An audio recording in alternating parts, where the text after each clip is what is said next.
to Tughula or Tidal, the son of Gazani, and to their war against Babylon in the time of Hammurabi. In one of the texts, the question is asked, who is the son of a king's daughter who has sat on the throne of royalty? Dur-Mak-Ilani, the son of Eri-Aku, the son of the lady Kur, has sat on the throne of royalty, from which it may perhaps be inferred that Eri-Aku was the son of Kudur-Laghammer's daughter, and in another we read, who is Kudur-Laghammer, the doer of mischief? He has gathered together the Manda, has devastated the land of Beel, Babylonia, and has marched at their side. The Manda were the barbarian hordes of the Kurdish mountains, on the northern frontier of Elam, and the name corresponds with that of the Goyim or nations in the 14th chapter of Genesis. We here see Kudur-Laghammer acting as their suzerain lord. Unfortunately, all 4 tablets are in a shockingly broken condition, and it is therefore difficult to discover in them a continuous sense, or to determine their precise nature.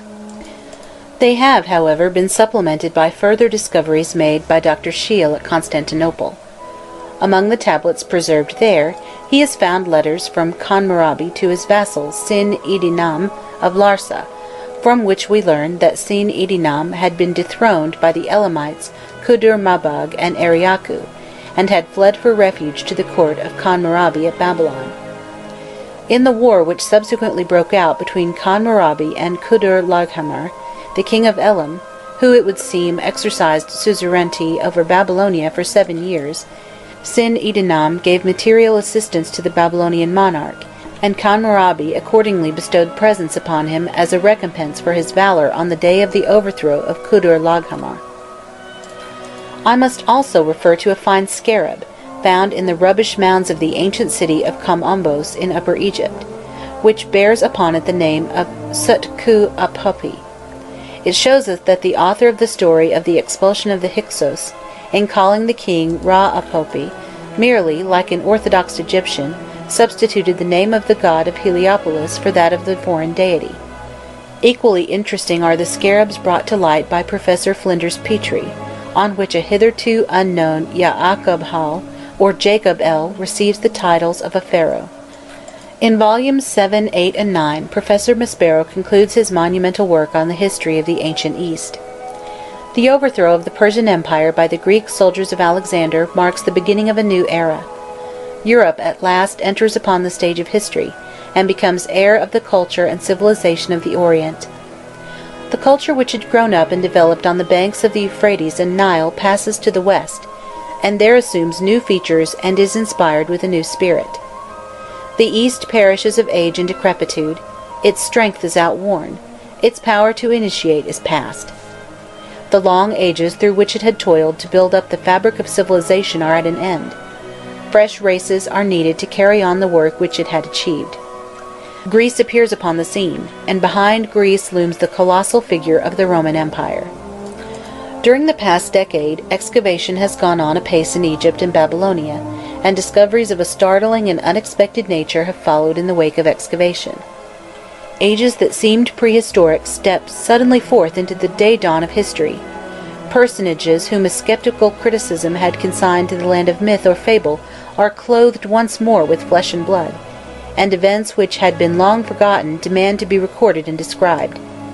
In Babylonia, for example, the excavations at Niffer and Tello have shown that Sargon of Akkad, so far from being a creature of romance, was as much a historical monarch as Nebuchadnezzar himself.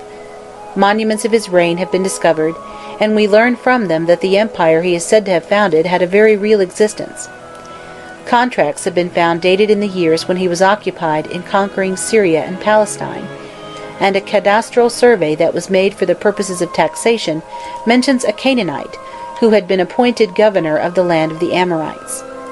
Even a postal service had already been established along the high roads which knit the several parts of the empire together, and some of the clay seals which franked the letters are now in the Museum of the Louvre. At Susa, M. de Morgan, the late director of the Service of Antiquities in Egypt, has been excavating below the remains of the Achremenian period among the ruins of the ancient Elamite capital. Here he has found numberless historical inscriptions, besides a text in hieroglyphics which may cast light on the origin of the cuneiform characters. but the most interesting of his discoveries are two Babylonian monuments that were carried off by Elamite conquerors from the cities of Babylonia. One of them is a long inscription of about 1,200 lines belonging to Manastusu, one of the early Babylonian kings, whose name has been met with at Niffer. The other is a monument of Naram Sin, the son of Sargon of Akkad, which it seems was brought as a booty to Susa by Simti Silkat, the grandfather, perhaps, of Ariaku or Arioch. In Armenia also, equally important inscriptions have been found by Belk and Lehmann. More than 200 new ones have been added to the list of Vannic texts. It has been discovered from them that the kingdom of Bianias or Van was founded by Ispuinus and Menuas, who rebuilt Yan itself and the other cities which they had previously sacked and destroyed. The older name of the country was Kamusu, and it may be that the language spoken in it was allied to that of the Hittites, since a tablet in hieroglyphics of the Hittite type has been unearthed at Toprak Kalal. One of the newly found inscriptions of Sarduris III shows that the name of the Assyrian god, hitherto read Raman or Riman, was really pronounced Hadad.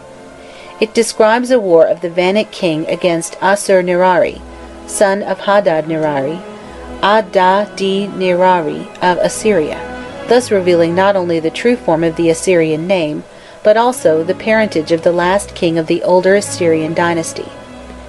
From another inscription, belonging to Rusas II, the son of Argistus, we learn that campaigns were carried on against Hittites and the Mashi in the later years of Sennacherib's reign, and therefore only just before the eruption of the Cimmerians into the northern regions of Western Asia. The two German explorers have also discovered the site and even the ruins of Muzazar, called Ardennes by the people of Van. They lie on the hill of Shkena, near Topsana, on the road between Kalishin and Sidek. In the immediate neighborhood the travelers succeeded in deciphering a monument of Rusas I, partly in Vannic, partly in Assyrian, from which it appears that the Vannic king did not, after all, commit suicide when the news of the fall of Muzazir was brought to him, as is stated by Sargon, but that on the contrary he marched against the mountains of Assyria, and restored the fallen city itself. Urzana, the king of Muzazir, had fled to him for shelter, and after the departure of the Assyrian army he was sent back by Rusas to his ancestral domains. The whole of the district in which Muzazir was situated was termed Lulu, and was regarded as the southern province of Ararat. In it was Mount Nazir, on whose summit the ark of the Chaldean Noah rested, and which is therefore rightly described in the book of Genesis as one of the mountains of Ararat. It was probably the Rwandes of today. The discoveries made by Drs. Belk and Lehmann, however, have not been confined to Vannic texts. At the sources of the Tigris, Dr. Lehmann has found two Assyrian inscriptions of the Assyrian king, Shalmaneser II, one dated in his 15th and the other in his 31st year, and relating to his campaigns against Aram of Ararat. He has further found that the two inscriptions previously known to exist at the same spot, and believed to belong to Tiglath-Ninip and Assur-Nazir-Pal, are really those of Shalmaneser II, and refer to the war of his 7th year. But it is from Egypt that the most revolutionary revelations have come. At Abydos and Kam el-Ahmar, opposite El-Kab, monuments have been disinterred of the kings of the 1st and 2nd dynasties, if not of even earlier princes, while at Nagada, north of Thebes, M. de Morgan has found a tomb which seems to have been that of Menes himself. A new world of art has been opened out before us. Even the hieroglyphic system of writing is as yet immature and strange. But the art is already advanced in many respects. Hard stone was cut into vases and bowls, and even into statuary of considerable artistic excellence. Glazed porcelain was already made, and bronze, or rather copper, was fashioned into weapons and tools. The writing material, as in Babylonia, was often clay, over which steel cylinders of a Babylonian pattern were rolled. Equally Babylonian are the strange and composite animals engraved on some of the objects of this early age, as well as the structure of the tombs, which were built not of stone, but of crude brick, with their external walls panelled and pilastered. Professor Hommel's theory, which brings Egyptian civilization from Babylonia along with the ancestors of the historical Egyptians, has thus been largely verified. But the historical Egyptians were not the first inhabitants of the valley of the Nile. Not only have Paleolithic implements been found on the plateau of the desert, the relics of Neolithic man have turned up in extraordinary abundance. When the historical Egyptians arrived with their copper weapons and their system of writing, the land was already occupied by a pastoral people, who had attained a high level of Neolithic culture. Their implements of flint are the most beautiful and delicately finished that have ever been discovered. They were able to carve vases of great artistic excellence out of the hardest of stone, and their pottery was of no mean quality. Long after the country had come into the possession of the historical dynasties, and had even been united into a single monarchy, their settlements continued to exist on the outskirts of the desert, and the Neolithic culture that distinguished them passed only gradually away. By degrees, however, they intermingled with their conquerors from Asia, and thus formed the Egyptian race of a later day. But they had already made Egypt what it has been throughout the historical period.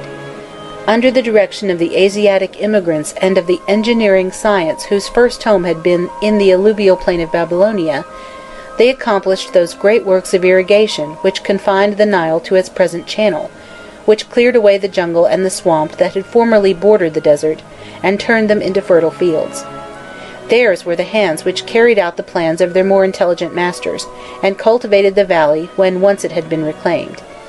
The Egypt of history was the creation of a twofold race. The Egyptians of the monuments supplied the controlling and directing power. The Egyptians of the Neolithic graves bestowed upon it their labor and their skill. The period treated of by Professor Maspero in these volumes is one for which there is an abundance of materials, such as do not exist for the earlier portions of his history. The evidence of the monuments is supplanted by that of the Hebrew and classical writers.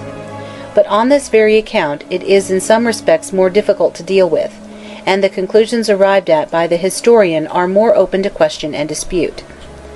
In some cases conflicting accounts are given of an event, which seem to rest on equally good authority. In other cases there is sudden failure of materials just where the thread of the story becomes most complicated. Of this the decline and fall of the Assyrian Empire is a prominent example. For our knowledge of it, we have still to depend chiefly on the untrustworthy legends of the Greeks. Our views must be colored more or less by our estimate of Herodotus. Those who, like myself, place little or no confidence in what he tells us about Oriental affairs will naturally form a very different idea of the death struggle of Assyria from that formed by writers who still see in him the father of Oriental history. Even where the native monuments have come to our aid, they have not unfrequently introduced difficulties and doubts where none seemed to exist before, and have made the task of the critical historian harder than ever. Cyrus and his forefathers, for instance, turn out to have been kings of Anzan, and not of Persia, thus explaining why it is that the Neo-Susian language appears by the side of the Persian and the Babylonian as one of the three official languages of the Persian Empire. But we still have to learn what was the relation of Anzan to Persia on one hand, and to Susa on the other, and when it was that Cyrus of Anzan became also king of Persia. In the annalistic tablet he is called king of Persia for the first time in the 9th year of Nabonidus. Similar questions arise as to the position and nationality of Astyages. He is called in the inscriptions not a Mede but Amanda, a name which, as I showed many years ago, meant for the Babylonian a barbarian of Kurdistan. I have myself little doubt that the Manda over whom Astyages ruled were the Scythians of classical tradition, who, as may be gathered from a text published by Mr. Strong, had occupied the ancient kingdom of Elypi. It is even possible that in the Madiyas of Herodotus we have a reminiscence of the Manda of cuneiform inscriptions. That the Greek writers should have confounded the Mada or Medes with the Manda or barbarians is not surprising. We find even Berossos describing one of the early dynasties of Babylonia as Median, where Manda and not Mada must plainly be meant. These and similar problems, however, will doubtless be cleared up by the progress of excavation and research. Perhaps M. de Morgan's excavations at Susa may throw some light on them, but it is to the work of the German expedition, which has recently begun the systematic exploration of the site of Babylon, that we must chiefly look for help. The Babylon of Nabopolassar and Nebuchadnezzar rose on the ruins of Nineveh, and the story of downfall of the Assyrian Empire must still be lying buried under its mounds. A. H. Sayce. Translator's Preface. In completing the translation of this great work, I have to thank Professor Maspero for kindly permitting me to appeal to him on various questions which arose while preparing the translation. His patience and courtesy have alike been unfailing in every matter submitted for his decision. I am indebted to Miss Bradbury for kindly supplying, in the midst of much other literary work for the Egypt Exploration Fund, the translation of the chapter on the gods, and also of the earlier parts of some of the first chapters. She has, moreover, helped me in my own share of the work with many suggestions and hints, which her intimate connection with the late Miss Amelia B. Edwards fully qualified her to give. As in their original there is a lack of uniformity in the transcription and accentuation of Arabic names, I have ventured to alter them in several cases to the form most familiar to English readers. The spelling of the ancient Egyptian words has, at Professor Maspero's request, been retained throughout, with the exception that the French U has been invariably represented by U, for example, Knumu by Knumu. By an act of international courtesy, the director of the Imprimerie Nationale has allowed the beautifully cut hieroglyphic and cuneiform type, used in the original, to be employed in the English edition, and I take advantage of this opportunity to express to him our thanks and the appreciation of his graceful act. M. L. McClure. End of introduction.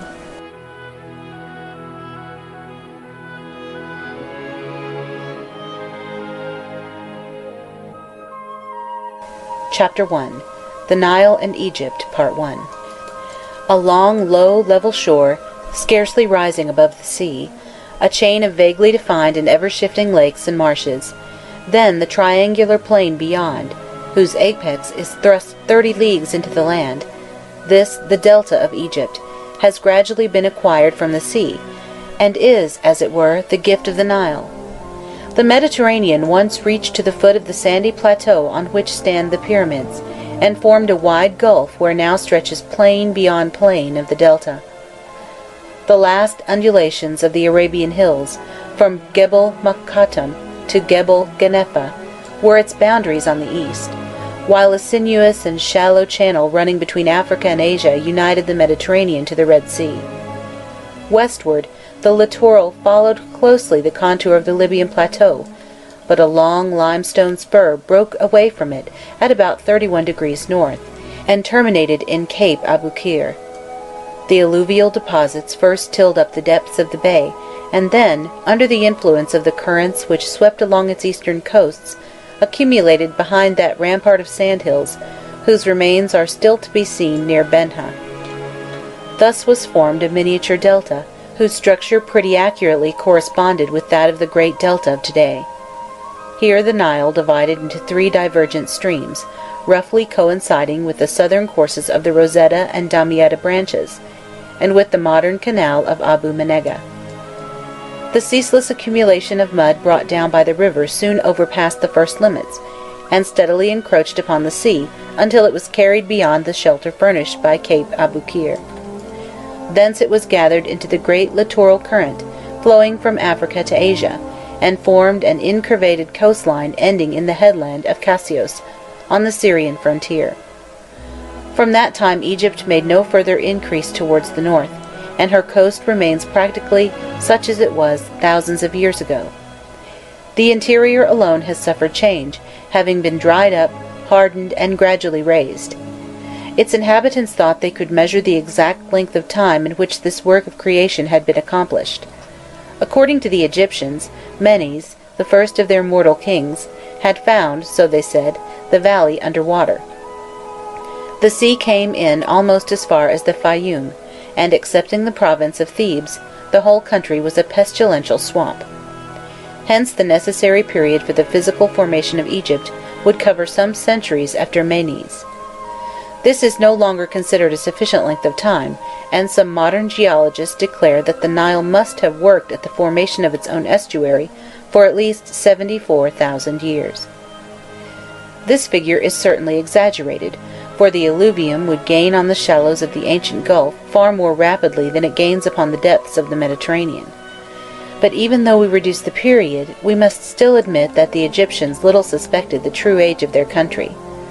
Not only did the delta long precede the coming of Menes, but its plain was entirely completed before the first arrival of the Egyptians. The Greeks, full of the mysterious virtues which they attributed to numbers, discovered that there were 7 principal branches, and 7 mouths of the Nile, and that as compared with these, the rest were but false mouths. As a matter of fact, there were only 3 chief outlets. The Canopic branch flowed westward, and fell into the Mediterranean near Cape Abukir, at the western extremity of the arc described by the coastline. The Peleusaic branch followed the length of the Arabian chain, and flowed forth at the other extremity, and the Sebennytic stream almost bisected the triangle contained between the Canopic and Peleusaic channels.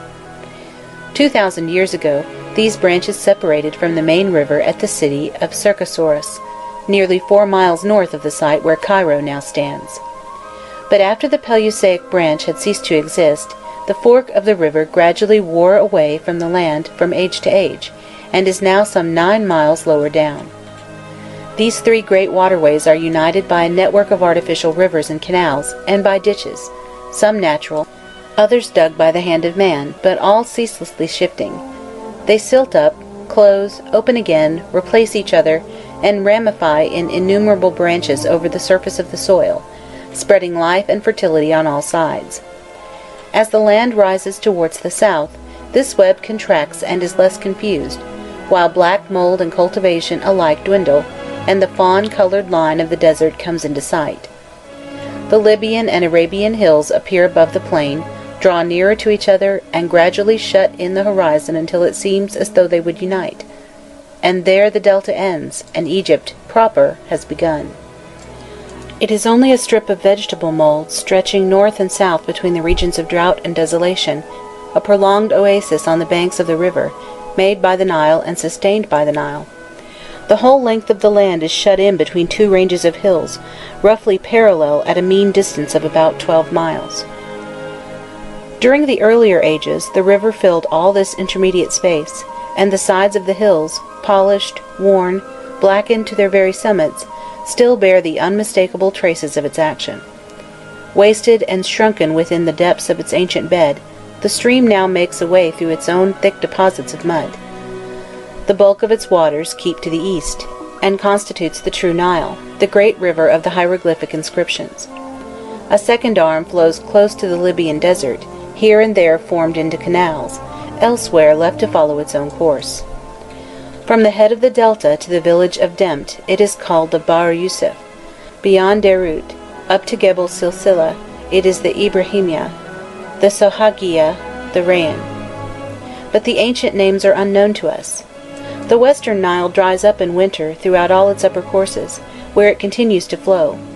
It is by scanty accessions from the main Nile. It also divides north of Hanasiyah, and by the gorge of Ilahun sends out a branch which passes beyond the hills into the basin of the Fayum.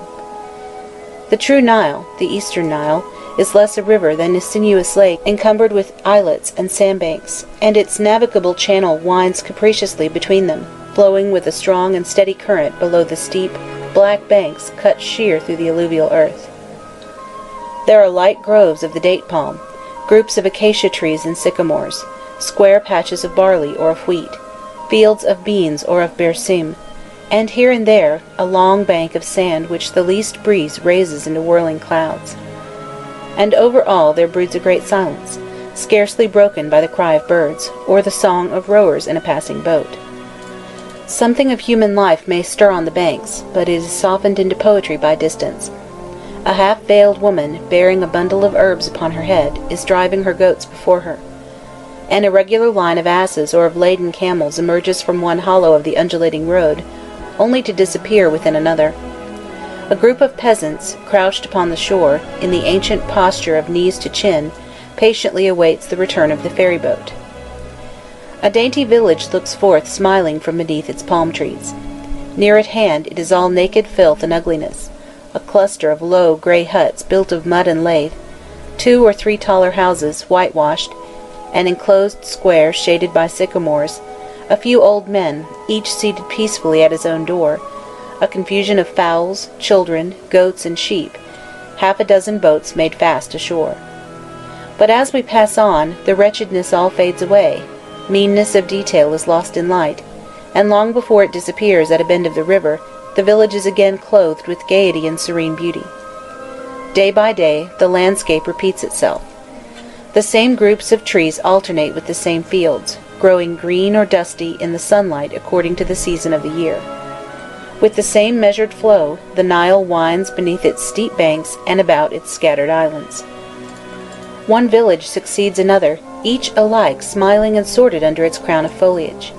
The terraces of the Libyan hills, away beyond the western Nile, scarcely rise above the horizon, and lie like a white edging between the green of the plain and the blue of the sky. The Arabian hills do not form one unbroken line, but a series of mountain masses with their spurs, now approaching the river, and now withdrawing to the desert at almost regular intervals. At the entrance to the valley rise Gebel Mokattam and Gebel el Ahmar. Gebel Hemer Shemul and Gebel Sheikh Embarak next stretch in echelon from north to south, and are succeeded by Gebel et Ter, where, according to an old legend, all the birds of the world are annually assembled. Then follows Gebel Abu Feda, dreaded by the sailors for its sudden gusts. Limestone predominates throughout, white or yellowish, broken by veins of alabaster or of red and grey sandstones. Its horizontal strata are so symmetrically laid one above another as to seem more like the walls of a town than the side of a mountain. But time has often dismantled their summits and loosened their foundations. Man has broken into their facades to cut his quarries and his tombs, while the current is secretly undermining the base, wherein it has made many a breach. As soon as any margin of mud has collected between cliffs and river, halfa and wild plants take hold upon it, and date palms grow there, whence their seed no one knows. Presently a hamlet rises at the mouth of the ravine, among clusters of trees and fields in miniature. Beyond Ceuta, the light becomes more glowing, the air drier and more vibrating, and the green of cultivation loses its brightness. The angular outline of the dome palm mingles more and more with that of the common palm and the heavy sycamore,